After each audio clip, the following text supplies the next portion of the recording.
In this morning's early coffee, who is behind the worldwide phenomenon known as Sex and the City? Well, it all started with one woman, Candace Bushnell, and a best-selling book that was inspired in part by the author's own life. And while we're all familiar with the iconic character of Carrie Bradshaw and her love for shoes, cosmos, and of course, Mr. Big, just what was the pre-Manolo Carrie Bradshaw like? You're about to find out. Yes, Candace is with us right now, answers all those questions. In a new prequel called The Carrie Diaries, the coming-of-age tale of a small-town girl with big city dreams. And good to have you with us this morning for our early coffee. Thanks for joining us. Great to be here. And this is actually a book, too, that's aimed at, I'm a huge fan of Sex and the City. I am happy to admit. So it's interesting to get a little peek at who Carrie was before she was Carrie Bradshaw that we know.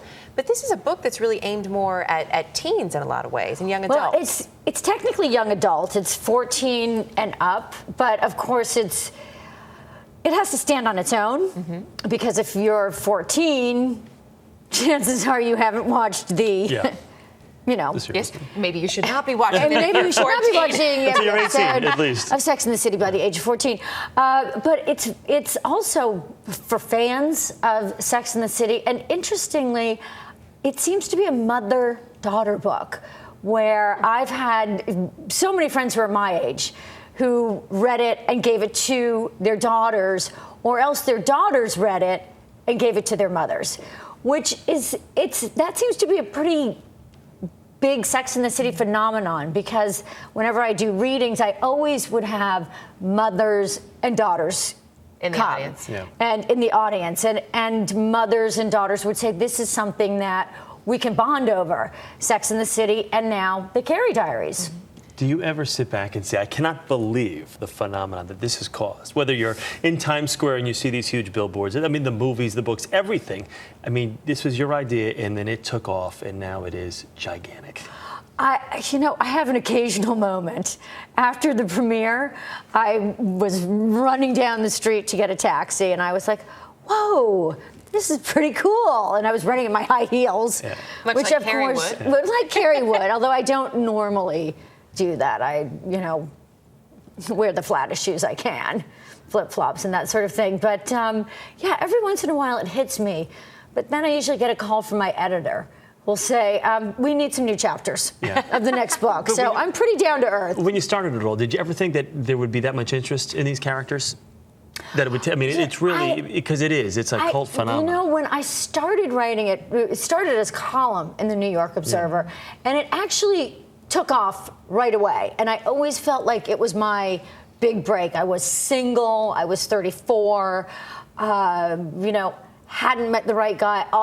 Had tons of girlfriends. They were all single. And the question was, why are there so many great single men? Can I say that over again? Yeah. Okay. Yeah.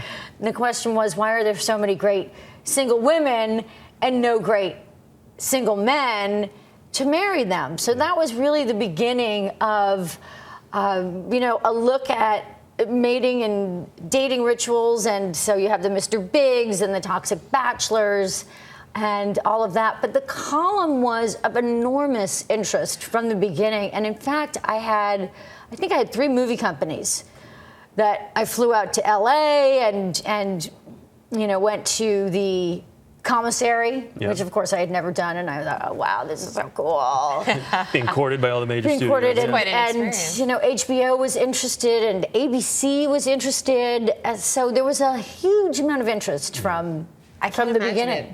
On a regular, though, sort of a regular broadcast, where I have to say, and maybe that's because we saw it on HBO first, which for something like this is really the perfect format if you want to be as true to it. And it's a theme. You talk about being 34 and single, and why are there all these wonderful eligible women who are still single? I mean, that's a theme too that endures, and that's probably the staying power of the brand right there. Exactly. And I think a lot of 20-somethings, feel the same way. Relationships are always of interest. And with this book, to be able to go back and make it a prequel, was that just kind of like your idea of saying, well, it can be basically an open slate because no one really knows what she was like before she was in high heels and prancing around the city, correct? Well, that is true. That is true. But, I've spent a lot of time thinking about what the character would be like.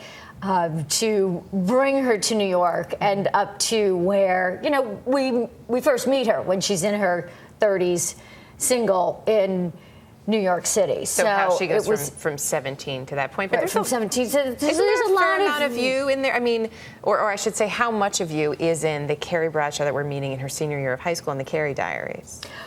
Well, I did grow up in a small town. I grew up in the suburbs, actually, but it was a small town.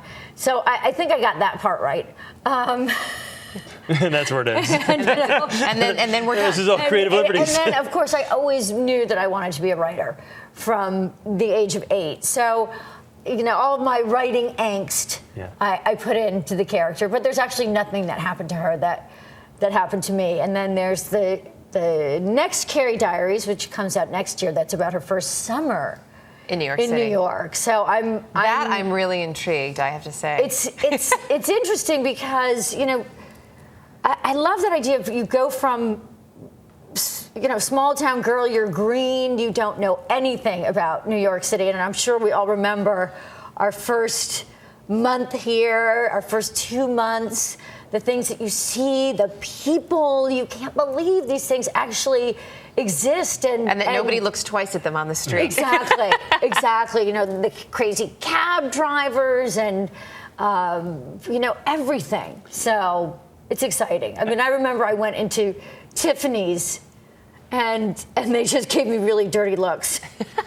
That doesn't happen to you nowadays, though, does it? Someday I'll come back. Mm-hmm. And you have. With a vengeance. So those kinds of things have to happen to Carrie. Have you seen the movie?